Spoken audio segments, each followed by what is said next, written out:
एक व्हिडिओ घ्या एवढा चालू केलाय का? एक मोठं जंगल होतं. त्या जंगलात एक वाघोबाची झोपडी होती. त्या वाघोबाचं खूप पाय दुखत होतं. म्हणाला घराच्या बाहेर पडून यावे. मग तो गेला घराच्या बाहेर आणि दारच बंद करायला विसरला.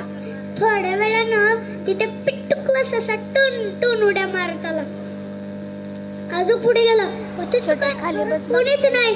तो आत गेला आणि दाराची कडी लावली आणि गपचूप बसला. थोड्या वेळानं वाघ फिरी मारून येतात. आतून कोणी लागलोय. तो त्यानं विचारलं, वाघोबाच्या घरात कोण शिरलाय. ससा घाबरला आणि म्हणाला, वाघाला वाटतंय आता मला खाऊन टाकी.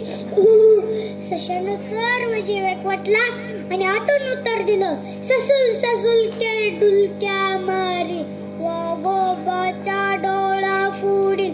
चल फिरतो का माघारी, मार तोडी. वाघ घाबरला, लागला पळायला. पळता वाटेत त्याला भेटला उंट. उंट म्हणाला, थांबा थांबा, तुम्ही जंगलाचे शूर प्राणी असे का पळाला. तो म्हणाला, माझ्या घरात कोणीतरी शिरलंय. तो म्हणतोय, वाघोबाचा डोळा फोडील. आम्ही घाबरलो, पळत सुटलो. एवढंच ना, चला मी बघतो कोण आहे ती. दोघी जण आले वाघोबाच्या दारापाशी. उंटानं दाराची कडी वाजवली आणि म्हणला, वाघोबाच्या घरात कोण शिरलंय. सशानं उंटा दादाचा आवाज ओळखला. उंट दादा वय वाघोबाच्या मत्तीला आलाय. सशानं आतून उत्तर दिलं, ससूल ससूल के डुलक्या मारी वाघोबाचा डोळा फोडील. उंटाची तर मानच मोडील. चल फिरतो गाडी माघारी, मार तोडी. ती दोघे जण घाबरले, लागले पळायला.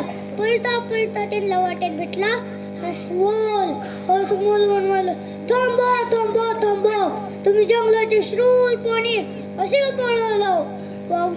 उंट म्हणाला, वाघोबाच्या घरात कोणीतरी शिरलंय. तो म्हणतोय, वाघोबाचा डोळा फोडील. उंटाची तर मानच मोडील. आम्ही घाबरलो, पळत सुटलो.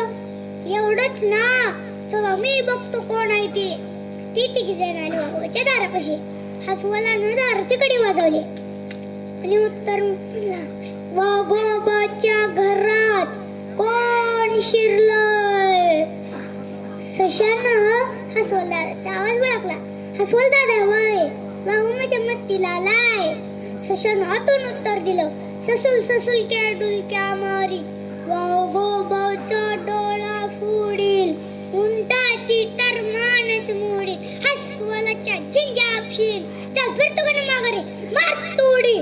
ती तिघे जण घाबरले, लागले पळायला. पळता वाटेत भेटला त्यांना कोल्हा म्हणाला, तुम्ही जंगलाचे शूर प्राणी असे का पळाला. हसवल म्हणाला, त्या वाघोबाच्या घरात कोणीतरी शिरलंय. तो म्हणतोय, वाघोबाचा डोळा फोडील. उंटाची तर मानच मोडील. हसवलाच्या झिंग्या आपशील. आम्ही घाबरलो, पळत सुटलो. कोल्हा म्हणाला, एवढंच ना, चला मी बघतो कोण आहे ती तिघे जण आले वाघोबाच्या दारापाशी. कोल्ह्यानं दाराची कडी वाजवली आणि म्हणाला, वाघोबाच्या घरात कोण शिरलंय. सशानं कोल्हे दादाचा आवाज ओळखला. कोल्हे दादा वय वाघोबाच्या मत्तीला आलाय. सशानं आतून उत्तर दिलं, ससूल ससूल के डुलक्या मारी वाघोबाचा डोळा फोडील. उंटाची तर मानच मोडील. हसवलाच्या झिंग्या आपशील. चल कोल्ह्याचा तर शिपटच तोडील. चल फिरतो का माघारी, मार तोडी. कोल्ह्यानं सशाचा आवाज ओळखला. ए सश्या, चल ये बाहेर.